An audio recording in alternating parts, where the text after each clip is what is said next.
नमस्कार दोस्तों, मैं सरोज पांडे। आज गुरुवार है और आज सुबह के अखबार में मैंने एक खबर पढ़ी थी। किसी लड़की की हत्या हो गई है 21 जनवरी को, किसी प्रेम प्रसंग के दौरान। इसलिए आज मैंने आप सभी को ये बताना ज़रूरी समझा कि देश में पिछले साल जो साक्षी हत्याकांड हुआ था, उस तरह का सिलसिला अभी खत्म नहीं हुआ है, अभी भी जारी है। प्रेम प्रसंग में हत्या बहुत ही पुरानी बात है। मैं इस तरह की बात करना पसंद तो नहीं करता हूँ, लेकिन हम सब कहीं न कहीं एक ज़िम्मेवार नागरिक हैं। हम में से बहुत सारे हैं जो बेटी के बाप हैं और जो नहीं है वो हो जाएँगे भविष्य में। वो कहते हैं ना, भगवान बहुत ही भाग्यशालियों को, सौभाग्यशालियों को बेटी देता है। बेटी को कैसे गलत बॉयफ्रेंड से बचाएँ, ये बहुत ज़रूरी है। इस विषय पर मैं वाक़ई बात करना पसंद नहीं करता था, लेकिन ओशो ने बहुत पहले जब बोलना शुरू किया था, तब उन्होंने इस बात पर जोर दिया कि सच क्या है, सच्चाई क्या है। अगर हम सब इस परिस्थिति का सामना कर ही रहे हैं, हम सबको भगवान ने बेटी दी है और बेटी जब स्कूल जाएगी तो उसके दोस्त तो बनेंगे। बहुत ही साधारण सी बात है। बेटी जब छोटी सी बच्ची होगी, मोहल्ले में खेलेगी तो उसके दोस्त तो बनेंगे। उनमें से जो लड़के दोस्त होंगे उन्हें बॉयफ्रेंड कहते हैं। जब आपकी बच्ची 5 साल की है, तभी से उसके छोटे-छोटे बच्चों से दोस्ती होना शुरू हो जाती है। फिर जब आपकी बेटी स्कूल में नाम लिखवा लेगी, तो स्कूल में जिन बच्चों के साथ वो क्लास 10 तक पढ़ेगी, वो भी उसके बॉयफ्रेंड तो बनेंगे ही। स्वाभाविक है, सहज है। कोई भी बेटी अगर स्कूल में पढ़ती है, तो जो उसके क्लासमेट्स हैं, उनसे उनकी दोस्ती होगी ही होगी। वेरी नेचुरल, बहुत प्राकृतिक है। फिर वही बेटी जब कहीं ट्यूशन पढ़ने जाएगी, तो अपने वहाँ जो साथी उनके साथ पढ़ते हैं, उनमें से जो लड़के होंगे, वो भी उसके बॉयफ्रेंड होंगे ही होंगे। फिर वो कोचिंग में पढ़ने जाएगी, वहाँ उसको 50-100 दोस्त मिलेंगे, दे आर ऑल्सो बॉयफ्रेंड्स। उसके बाद जहाँ वो काम करेगी, उसके जो कलीग होंगे, वो भी उसके बॉयफ्रेंड्स होंगे। मैं आज कहना ये चाहता हूँ कि बेटी को गलत बॉयफ्रेंड से कैसे बचाएं। बॉयफ्रेंड हो बहुत ही नेचुरल है। पुराने समय की बात है, पुराने समाज की बात है, जब बेटी की ज़िंदगी में माता, पिता, भाई, रिश्तेदार, मंगेतर और पति, बस इतने ही लोग हुआ करते थे। लेकिन आज मैंने पिछले 40-50 सालों से एक नया शब्द जुड़ गया है, वो है बॉयफ्रेंड्स। 1980 के दौरान जब हम लोग बच्चे थे, तब भी बॉयफ्रेंड्स और गर्लफ्रेंड्स हुआ करते थे, उन्हें वो नाम नहीं मिला था। लेकिन जैसे-जैसे हमारे बीच में फ़िल्मों का प्रभाव बढ़ता गया, 1980-90 के बाद रोमांटिक सॉन्ग्स आने शुरू हो गए, सभी बच्चों को लगने लगा ज़िंदगी में जिस तरह से रोटी ज़रूरत है, पढ़ाई ज़रूरी है, उसी तरह से दोस्ती भी ज़रूरी है। ये 90s की एक देन है कि बच्चों ने डिसाइड कर लिया कि जीवन में रोटी, कपड़ा और मकान के साथ-साथ एजुकेशन एंड बॉयफ्रेंड्स और गर्लफ्रेंड भी ज़रूरी है। मैं यहाँ तक, अब आप कहेंगे ये तो 50 साल का बुड्ढा हो गया, तो बुड्ढे की तरह बात तो करेगा ही। मेरी चिंता सिर्फ़ इस बात से है कि अगर आज जो अखबार, आप मेरे फेस के बगल में एक अखबार प्ले हो रहा है, उसे देखिए। उसको देख कर के आपको समझ में आएगा कि जब किसी बेटी की हत्या हो जाती है प्रेम प्रसंग में, तब मुझे दुःख होता है। फिर ये नहीं सोचना चाहिए किसी फला व्यक्ति की बेटी की हत्या हो गई। खतरा ये है कि कल परसों ये किसी की ही बेटी के साथ हो सकता है। आज मैं लड़कों को लेकर कुछ बोल ही नहीं रहा हूँ। आज मैं सिर्फ लड़कियों को लेकर के बोल रहा हूँ। मेरे एक दोस्त ने बहुत अच्छी राय दी है। उसका कहना है, अगर आपकी बेटी आपसे कुछ माँगती है, केक खाने को माँगती है या कहीं घूमने जाना चाहती है, तो उसे ₹50 का केक माँगती है तो उसे ₹200 का केक खिलाइए। क्योंकि अगर आपने उसे ₹50 का केक नहीं खिलाया, तो कोई ना कोई लड़का आएगा जो उसको 4 गुना कीमत का केक खिलाने को तैयार है। वही होता है बॉयफ्रेंड्स। अगर लड़कियां अपने पिता से कुछ मांगे और नहीं मिले, तो बॉयफ्रेंड तैयार है देने के लिए उनको अच्छी से अच्छी कीमत पर कपड़े, गिफ्ट, केक, खाने पीने के सामान देने को तैयार है। इन्हीं लोगों को कहा जाता है बॉयफ्रेंड्स। ये मेरी पहली राय आप सभी को है, जितने भी बेटी के बाप हैं, आप सभी को ये मेरी पहली सलाह है। मैंने अपनी आंखों से ऐसे बेटियों को देखा है जिनके जूते टुकड़े टुकड़े हो गए हैं, तार तार हो गए हैं, और उसके माता पिता संपन्न हैं। उस संपन्न माता पिता के बेटी के पैर के जूते बहुत ही छत विछत हालत में हैं। माँ पैसे वाली है, बाप पैसे वाला है, पर उन दोनों को या तो उन्हें पता नहीं है या उनको इस बात से कोई मतलब नहीं है। यही लड़की अगर 16-18 साल की हो जाए, फिर उसे गिफ्ट देने वालों की कमी नहीं रहती है। हमारे समाज में पहली बात तो मैं ये कहूँगा कि अपनी बेटी की ज़रूरतों को, जो बेसिक ज़रूरत है उसे माता पिता खुद पूरा करें।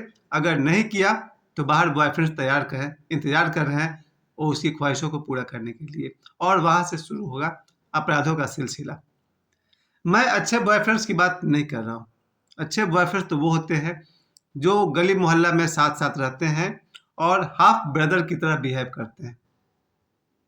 कोई भी गर्लफ्रेंड या कोई भी बॉयफ्रेंड आधा भाई या आधा बहन के समान होता है।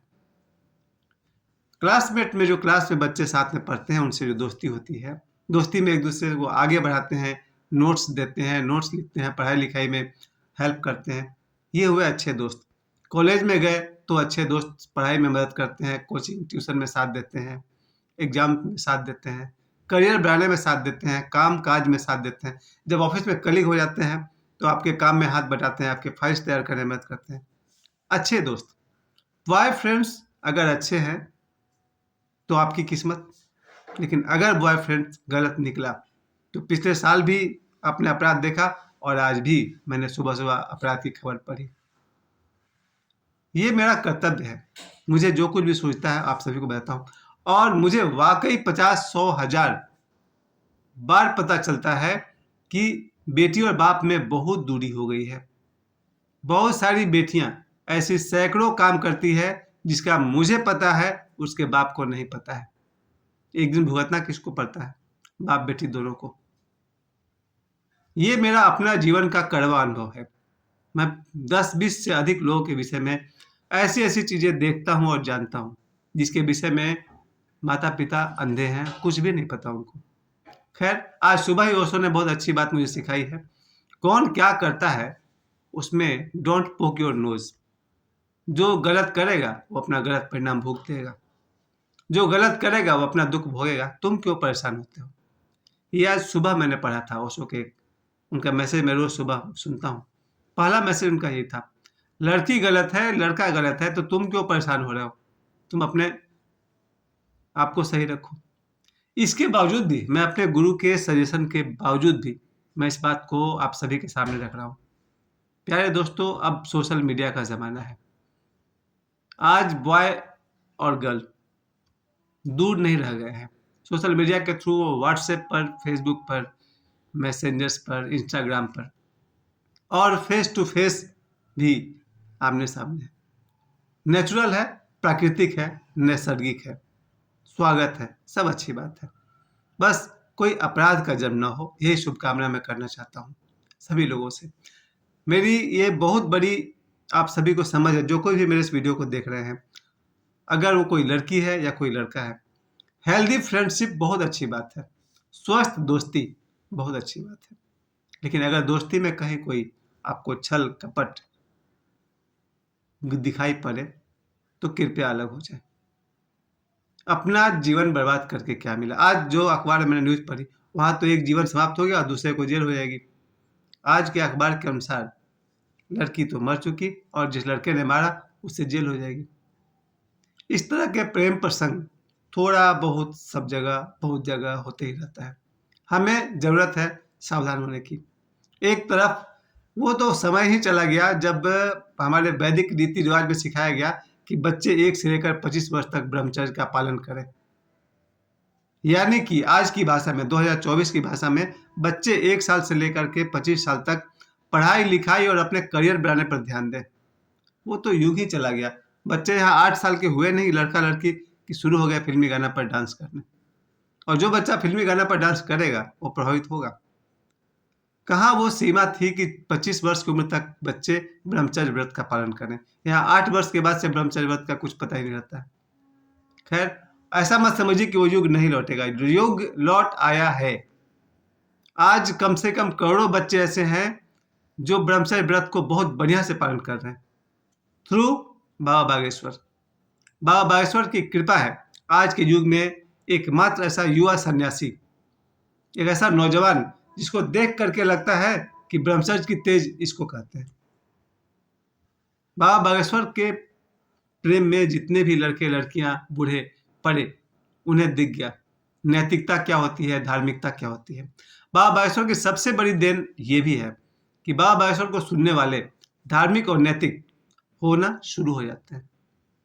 और मैं अपने बल पे कहता हूँ, बड़े बड़े साधु हुए, सबने मोक्ष की राह दिखाई, स्वर्ग की राह दिखाई, नर्क से चेताया, तरह तरह के ज्ञान दिए, लेकिन कोई आदमी अगर आंखें खोल सका नौजवानों की तो बाबा बागेश्वर। आश्चर्य है, धरती पर ईश्वर ने ऐसा सपुत्र को भेजा, ऐसा सुपुत्र को भेजा कि बाबा बागेश्वर को सुनने वाला और सुनने वाली धीरे धीरे गलत नहीं हो सकता है। खैर, आज मैंने अपने वीडियो से कुल मिलाकर यही कहना चाहा। पहली बात कि आज गुरुवार है और मैं बिल्कुल अपने आप को, आप सभी दोस्तों के सब यही कहना चाहता हूँ, अपनी बेटी को उसके गलत बॉयफ्रेंड से बचाएं।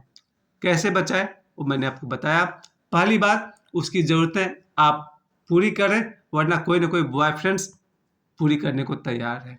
उसके बाद जो अपराध का सिलसिला शुरू होगा वो आप समझिए। बाप और बेटी के बीच जो दूरी है, अहंकार है सिर्फ। बाप अपनी बेटी के नजदीक जा नहीं सकता क्योंकि उसे अपने काम से, पैसे कमाने से फुर्सत नहीं है, उसकी दुनिया है। और बेटी अपने बाप के नजदीक जाना नहीं चाहती है क्योंकि कभी कभी उसे लगता है कि बाप से ज़्यादा इंपॉर्टेंट तो बॉयफ्रेंड है, क्योंकि बाप को कुछ ABCD पता ही नहीं है।